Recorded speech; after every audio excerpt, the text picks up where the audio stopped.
ఇక ఆపరేషన్ సింధూర్ విజయవంతం కావడంతో బీజేపీ కీలక నిర్ణయం తీసుకుంది. దేశవ్యాప్తంగా తిరంగా యాత్ర పేరిట నేటి నుంచి 11 రోజుల పాటు ర్యాలీలు చేపట్టనుంది.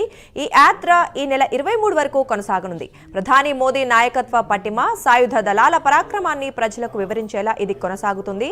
బూత్ స్థాయి కార్యకర్తల నుంచి మంత్రుల వరకు ఈ తిరంగా యాత్రలో పాల్గొని ఆపరేషన్ సింధూర్ భారత సైన్యం సాధించిన విజయాలను ప్రజల ముందుకు తీసుకువెళ్లాలని నిర్ణయించారు.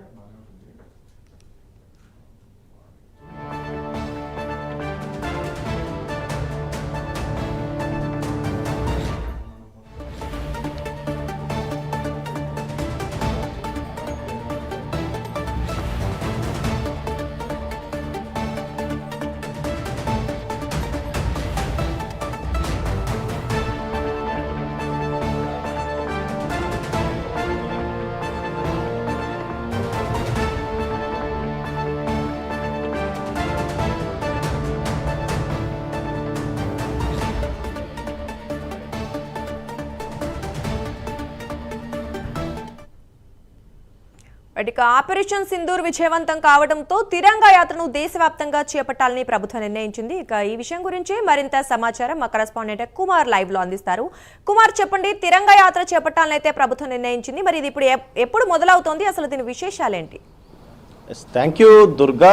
ఏదైతే జమ్మూ కాశ్మీర్లోని పెహల్గాంలో జరిగిన ఉగ్రదాడికి ప్రతీకగా ఏదైతే భారతదేశం ఆపరేషన్ సింధూర్ని అయితే ప్రారంభించింది.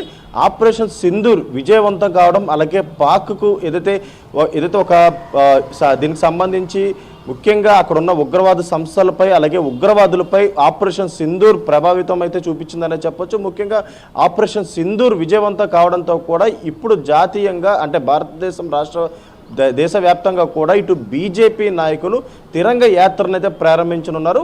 ఈ రోజు నుంచి అంటే మే 13 నుంచి మే 23 వరకు కూడా ఈ తిరంగ ర్యాలీ అయితే ఉండబోతుంది. ముఖ్యంగా దేశవ్యాప్తంగా కూడా బీజేపీ శ్రేణులతో పాటు సామాన్య ప్రజలు కూడా ఏదైతే జాతీయ జెండాలను ప్రదర్శిస్తూ కూడా ఈ యాత్రను అయితే కొనసాగిస్తారు.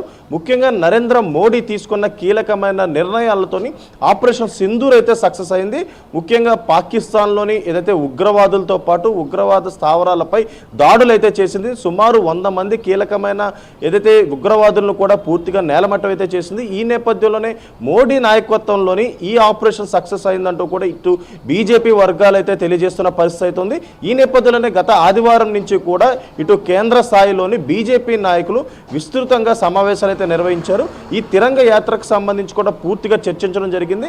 ఇందులో ప్రధానంగా చూసుకున్నట్టయితే జేపీ నడ్డా, అలాగే రాజ్నాథ్ సింగ్, అలాగే అమిత్ షాతో పాటు కొంతమంది కీలకమైన నేతలు ఏదైతే దీంట్లో పాల్గొన్నారు. ఇప్పటికీ దేశవ్యాప్తంగా కూడా ఏదైతే ఈ తిరంగ యాత్రని పూర్తిగా ప్రదర్శిస్తూ కూడా 10 రోజుల పాటు ఈ యాత్ర అయితే కొనసాగుతుంది. ఆపరేషన్ సింధూర్ సక్సెస్ని కూడా ఈ 10 రోజుల పాటు కూడా ఇటు బీజేపీ నేతలు కూడా పూర్తిగా వివరించే ప్రయత్నాలు అయితే చేస్తున్నారు. అలాగే మరొక పక్క ఇటు తెలంగాణ రాష్ట్రంలో కూడా ఈ తిరంగ యాత్ర అయితే ఈ రోజు సాయంత్రం 5 గంటలకైతే ప్రారంభం కానుంది. ముఖ్యంగా ఇటు ట్యాంక్ బండ్ నుంచి అంబేద్కర్ స్టాట్యూ వరకు కూడా ఈ తిరంగ యాత్ర అయితే కొనసాగుతుంది. 11 రోజుల పాటు ఇటు తెలంగాణ రాష్ట్ర వ్యాప్తంగా కూడా బీజేపీ నాయకులతో పాటు ఇటు సామాన్యులు కూడా ఈ యాత్రలో పాల్గొనున్నారు. ముఖ్యంగా బీజేపీ కూడా దీనికి సంబంధించి పెద్ద ఎత్తున ఈ యాత్రని సక్సెస్ చేయాలంటూ కూడా ఇప్పుడు జాతీయ స్థాయిలోని నాయకులు నిర్ణయం తీసుకున్న నేపథ్యంలోనే ఇటు ఏదైతే బీజేపీకి సంబంధించి తెలంగాణ రాష్ట్ర నాయకులు కూడా ఈ తిరంగ యాత్రను కూడా పూర్తిగా సక్సెస్ చేయడానికి అయితే ముందుకు వచ్చారు. అలాగే మరొక పక్క ఈ తిరంగ యాత్రలోని సామాన్య ప్రజలు పెద్ద ఎత్తున పాల్గొనాలంటూ కూడా ఇప్పటికే పిలుపునివ్వడం జరిగింది. ఈ నేపథ్యంలోనే గత ఆదివారం ఏదైతే అమిత్ షా, అలాగే రాజ్నాథ్ సింగ్, జేపీ నడ్డాతో పాటు పలువురు ఏదైతే ఈ సమావేశంలో పాల్గొని ఈ తిరంగ యాత్రని ఎలా కొనసాగించాలి, అలాగే దీనికి సంబంధించి అంటే ఆపరేషన్ సింధూర్కి సంబంధించి ముఖ్యంగా ప్రజలకి పూర్తిగా అవగాహన కల్పించే విధంగా ఈ తిరంగ యాత్ర కొనసాగుతుంది. 11 రోజుల పాటు అంటే ఈ రోజు మే 13 నుంచి మే 23 వరకు కూడా ఈ తిరంగ యాత్ర అయితే కొనసాగుతుంది. ముఖ్యంగా జాతీయ జెండాలను కూడా పూర్తిగా ప్రదర్శించే ప్రయత్నాలు అయితే చేస్తారు. దుర్గా, రైట్. అయితే కుమార్, మనం చెప్పుకోవాలి ఖచ్చితంగా ఆపరేషన్ సింధూర్ విజయం అనేది ఒక పార్టీకో ఒక ప్రభుత్వానికి చెందింది కాదు. ఖచ్చితంగా భారతీయులందరూ సగర్వంగా చెప్పుకునే విజయం ఇది. సో ఈ నేపథ్యంలో మరి తిరంగా యాత్రలో కుల మతాలకు అతీతంగా కావచ్చు లేదా పార్టీలకు అతీతంగా మరి మిగిలిన వాళ్ళు కూడా పాల్గొంటారా? అంటే బీజేపీ పాల్గొంటుందని తెలుసు కానీ మిగతా పార్టీల సంగతి ఏంటి మరి? ఎస్ దుర్గా, ముఖ్యంగా చూసుకున్నట్టయితే ఆపరేషన్ సింధూర్ అనేది భారతదేశానికి ఒక గర్వ కారణం కింద చెప్పొచ్చు. ఎప్పుడైతే పెహల్గాంలో ఈ ఉగ్రవాద దాడి జరిగిందో వెంటనే కేంద్ర ప్రభుత్వం, ప్రస్తుతం మన భారతదేశంలోని బీజేపీ ప్రభుత్వం నడుస్తుంది కాబట్టి ముఖ్యంగా భారతదేశానికి సంబంధించి మోడీ నిర్ణయాలు ఎలా ఉంటాయి అనేది గతంలో 2 సార్లు కూడా మనం చూసాం. అదే తరహాలోని ఏదైతే పెహల్గాం దాడికి సంబంధించి మోడీ తీసుకున్న కీలకమైన నిర్ణయాలతోని ఏదైతే ముఖ్యంగా ఇటు పాకిస్తాన్ కూడా పూర్తిగా ఉక్కిరిబిక్కిరి అయిపోయింది. అలాగే మరొక పక్క ఇప్పుడు భారతదేశానికి ఈ ఆపరేషన్ సింధూర్ అనేది వివరణ ఇవ్వాలంటే కనుక ఖచ్చితంగా ఇలాంటి తిరంగ యాత్ర మాత్రం ఖచ్చితంగా జరగాల్సిందని చెప్పొచ్చు. ఎందుకంటే ఆపరేషన్ సింధూర్లోని ముఖ్యంగా పాకిస్తాన్లోని ప్రతి ఫేజ్లో కూడా పాకిస్తాన్ని చిత్తుగా ఓడిస్తూ కూడా ఆపరేషన్ సింధూర్ అయితే ముందుకు సాగింది. ముఖ్యంగా త్రివిధ దళాలు పనిచేసిన విధానాన్ని కూడా పూర్తిగా ఇటు దేశ ప్రజలకైతే చూపించాల్సిన అవసరం అయితే ఎంతో ఉందని చెప్పొచ్చు.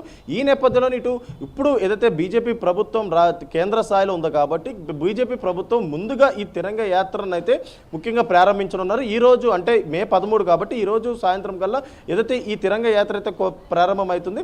అలాగే మతాలకి అనుకూలంగా అదే ముఖ్యంగా చూసుకున్నట్టయితే హిందూ, ముస్లిం, జైన్స్ అలాగే క్రిస్టియన్స్ అనే కుల మతాలకు అతీతంగా ప్రస్తుతం ఈ యాత్ర అయితే కొనసాగుతుంది. ఎందుకంటే ప్రతి ఒక్కళ్ళు కూడా ఈ యాత్రలో పాల్గొనాల్సిన అవసరం అయితే ఎంతో ఉందని తెలుస్తుంది. ముఖ్యంగా రాజకీయాలకు అతీతంగా కూడా ఇటు ఆపోజిట్ పార్టీలు కావచ్చు, లేదంటే కేంద్ర స్థాయిలో ఉన్న పార్టీలు కావచ్చు, లేదంటే ప్రభుత్వంలో ఉన్న పార్టీలు కావచ్చు, ఎవరైనా సరే ఈ తిరంగ యాత్రను మాత్రం పూర్తిగా సక్సెస్ చేయడానికి అయితే ముందుకు వెళ్తారని చెప్పొచ్చు. ఎందుకంటే ఇది ఒక పార్టీకి సంబంధించిన యాత్ర కాదు, కేవలం భారతదేశానికి సక్సెస్నిచ్చిన ఏదైతే ఆపరేషన్ సింధూర్కి సంబంధించి యాత్ర కాబట్టి ఖచ్చితంగా రాజకీయాల అతీతంగా, కుల మతాలకు అతీతంగా ఈ తిరంగ యాత్ర అయితే ఉండబోతుందని చెప్పొచ్చు Durga. Right, thank you Kumar.